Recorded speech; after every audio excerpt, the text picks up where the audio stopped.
Today, we're gonna check out all the fun things you can do in Chicago.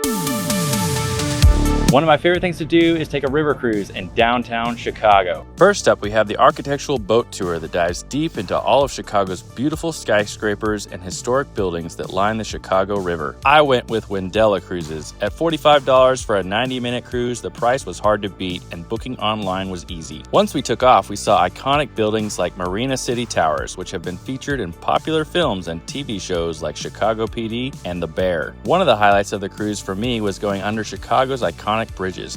The journey takes you under nearly 20 of them, offering a unique perspective on the city's architecture and history. And while a daytime stroll along the Chicago River offers charming views, the experience transforms into something truly magical at night. The towering skyscrapers aglow with vibrant lights cast dazzling reflections on the water, creating a breathtaking scene along the Riverwalk that's not to be missed. Next up, you got to check out one of Chicago's beaches, right on the edge of downtown. Today, I'm at North Avenue Beach, where the clear waters of Lake Michigan offer a refreshing break from the summer heat. This beach is one of the city's largest, with plenty of sandy space for you to enjoy, and it's just 2 miles from downtown, making it very easy to reach. I visited during a heat wave, and it truly showed. The crowds here were massive, but walking further down the beach, I found a great spot. With the city skyline in the background, this is a great place to relax. The stunning Chicago skyline, paired with Lake Michigan's cold water, created a great backdrop that made me want to stay all day. This place is perfect for friends and families to relax, and best of all, it's completely free. For a smoother trip though, I'd suggest taking an Uber or Lyft, as parking fills up fast. Of course, a trip to Chicago isn't complete without a stop to get deep dish pizza.